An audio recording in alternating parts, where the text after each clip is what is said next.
We're going to start this process by first brushing the Microline, and we're going to figure out what's the front, where's the back. We use a pin to actually a bigger pin from the sides to secure down each corners of the Microline. You need between 4 to 6 pins to make sure the corners are not getting lifted. Where I would put the pin is right at the crease or where the hair is attached. You don't ever want it to put it on a seam. So here you had it on mannequin head. So we put it in the sink. We always hold the head very steady. As you see, I am wetting it fully. I'm putting a clarifying or shampoo. I just slightly, I put that, pat that on the hair using my hand to press down the shampoo. Depends on how dirty that is. You may want to use a second shampoo. Sometimes if there are a lot of products on the hair, it feels like you're not getting any suds. You never want to put the head upside down or have the head kind of like dunking down or anything. You want to hold the head as you're sitting up in the shower and you are washing the hair. Never want to use any vigorous activity or vigorous hand washing. After you rinse out, you put a good, very heavy conditioner. You put that on the hair based on the direction that the hair is, completely, fully saturate, and then rinse out the hair fully. You don't want any products left on the head. After you're done, you use a towel, you fully towel dry. You do not want to shake, you just want to pat it down. Bring it back, set it up on a base or somewhere that the head is steady. You want to use a towel to get most of the water taken out, using a leave-in conditioner and protector to protect the piece from the heat.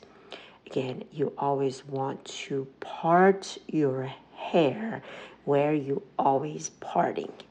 When you dry the hairpiece without having the part known and protected, you are setting the hair up to where you are practically setting the hair. If you part it everywhere and it's not on the right parting, you will have a problem changing the part, and the piece, it's either going to be too poofy or it's going to be too flat and it's not setting where you want it to sit. You use a hair dryer, you use a nozzle to make sure the hair is get dried down and the air is going the right direction. You may want to let the hair sit and dry a little bit. Then you part the bangs properly or where you want it to part. If you want to blow dry the hair with volume, you use a round brush to make sure you are setting and drying the hair in fully and in a full right direction. You section out the hair, make sure the hair is about 80% dry before you use a round brush or a brush to set the hair. If you let the hair air dry on its own without brushing, as I said, when the cuticle gets set in a certain direction, it's very hard to reverse it.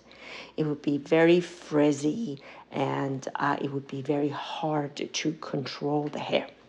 As you said, you may want to use a round brush. I personally love to use a blow dry brush to set the hair. It helps me focus the air where I want to, and then I can just set the hair.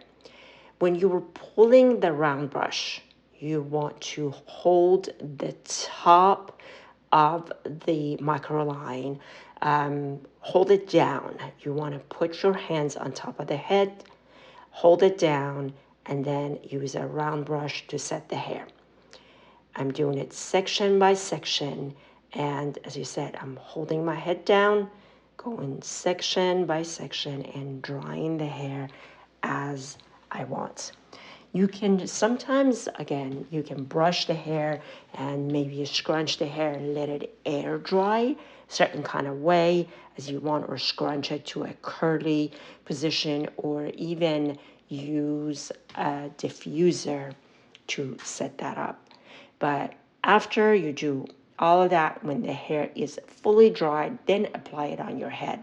Don't try to wear the hairpiece wet or just kind of in the humidity. As I said, it's going to be very difficult to change the hair if you, from the beginning your setting was not done properly. Now your microline is set and it's ready to be used. And there you go.